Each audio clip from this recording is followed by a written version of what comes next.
درباره کار و چالاکی و پروژه و رؤیای داهاتویان پلانا داهاتویا یکیتی لاوین دموکراتا کردستان لهرما کردستان چیه دیگو تو بجه که دیگل برس میسر نهیلی سکرتری یکیتی لاوین دموکراتا کردستان که کو لستودین مل دهو که گلمه دا برس نهیلی تو بخیراتی پیروز هفته یک ساله آدم ازاندن رخراو هوا برس نهیلی ایرو سروک بارزانی ده پیامه که دا جبوارا گهاند کو پیوست هر دو رخستن دوی قناغه دا و تا یکیتیا قطابین کردستان یکیتیا لاوین دموکراتا کردستان دا آستا هیوین جواکی و دوزا روایا گل خدا بن پلان وچنه جبو ویکی که دا آستا جواکی و دوزا روایا گل خدا بن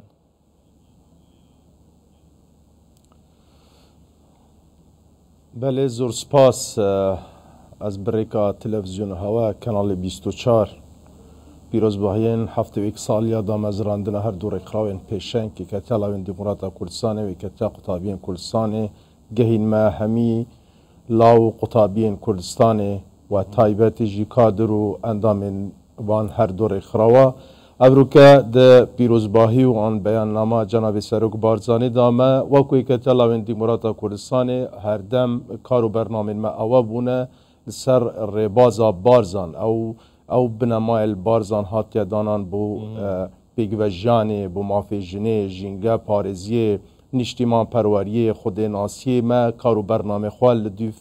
وان بنمای دانای و دیسان لجیر راس پارده و شیرت سروک بارزانی ابرو که جیت ای سال دا لدروش مکی جدا کارو بزاوین مد بردوام بون زاخ و حتا خانقین بکا کارو بزاوین مجی بزاوین روشنبیری بون بزاوین هنری بون بزاوین پرسه و کشه و گرفته لان تایبر جی مادین بهوشکر که اوروکه بوت دیارده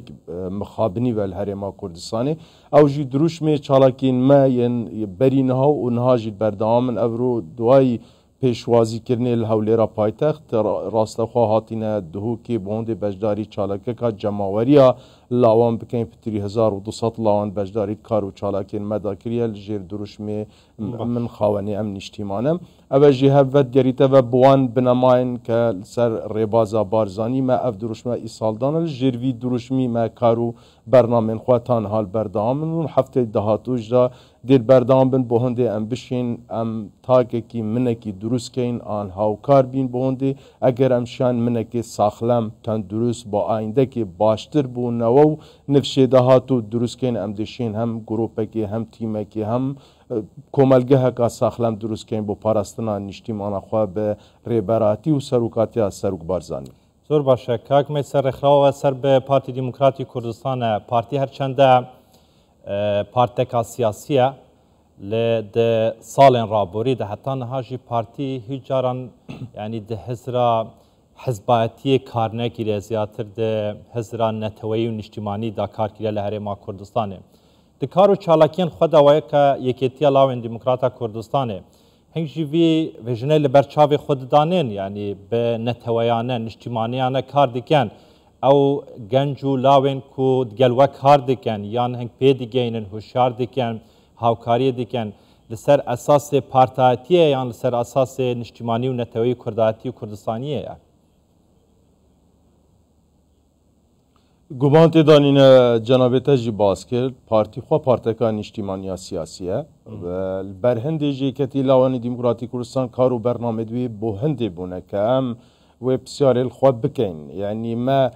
چجارا و بسیار نکریه آن کارین ما بهنده نبونه بسیار دروز بید که والاتی من ده چه پیشکشی میکرد بلکه برو واجی بسیار ما کارین ما بهنده بونه املاوین خوشی سرهندی فیرکن که از دیشیم چه پیشکشی گل والاتی خوش کم گمانجی تیدانینه اوجی لجه راست پارده و ریبراتی سروک بارزانی و او بنماین البارزان اوید برینها مباز کری و بردام جی کار ما او بویه هیچ جارکل هیچ چالاکه که ایک تلاوین دیماراتا کردستانی سر آن کود ناف چالاکه دان نه هاتیه نویساندن آن بلاف کرن هر کسی اندامی پارتی دموکراتی کردستان نبید مافی بجداری کردنین الکارو چالاکینی که تلاوین دموکراتا کردستانی دا درگه بارگا و هولو چالاکین مید وکری بویا با هر لاوکی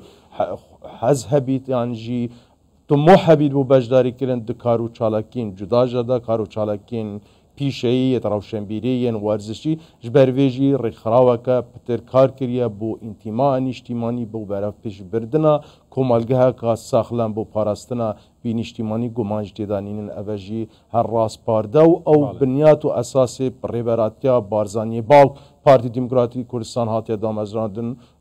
Eketî Lawanî Demokratîk Kurdistan jî ser wê reçelekê ya berdewam û dê berdewam bîtin. زۆر باشە بەڕێز نەیلی یەک ji ئاریشە و کێشە و بربەستên li hember lawan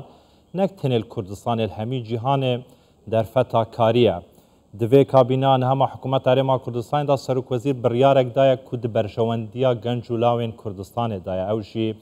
175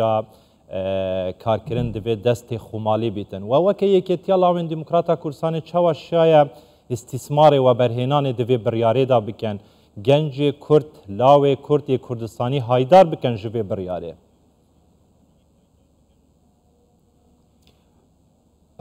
Eger mübaliğe nebî yekem rêxirawa pêşwazî li vê biryarê kirî bi xweş û curuşeka pir ve Yeketiya Lawên Demokrata Kurdistanê bû em spasguzarên Cenabî Serokê Hikûmetên Herêzdar Mesrûr Barzanî ku ev biryare derkirî di 18 Şuwata 2019 da mel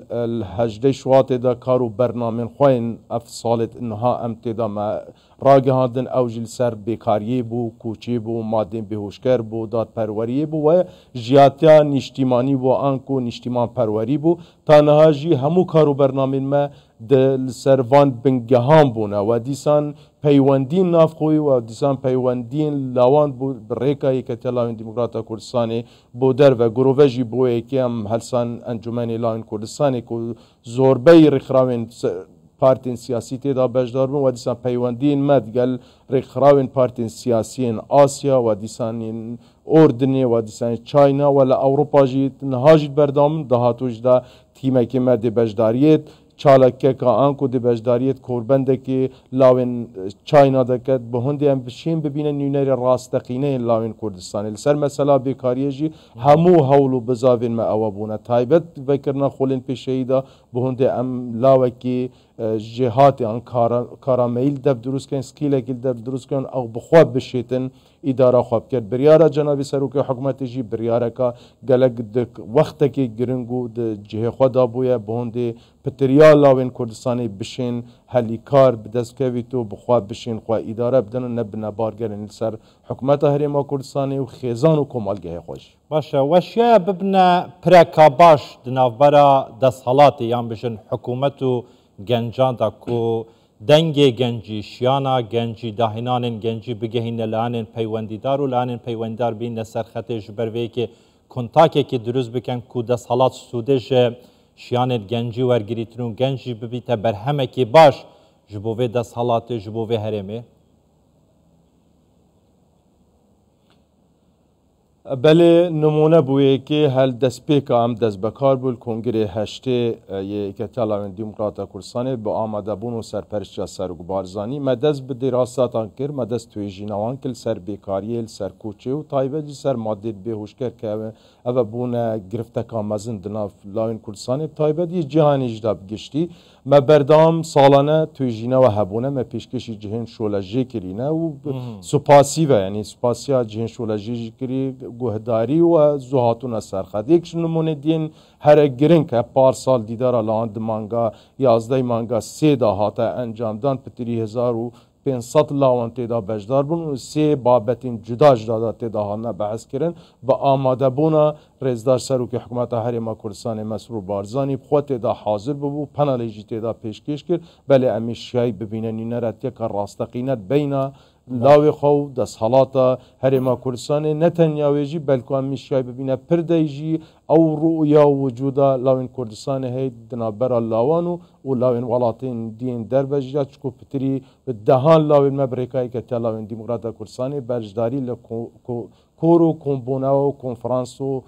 penalên cuda ji dayên cîhanê da kirî bi rêka Yeketiya Lawên Demokrata Kurdistanê. Zor baş e. Di dema raborî de berê Snehêlî beşeka zora rêxira û sendîkayan kongreya xwe encam da. Weke Yeketiya Lawên Demokrata Kurdistanê kengî dê kongreya xwe nêbûnevê encam bidin karên wê bi ku derê gehiştîne.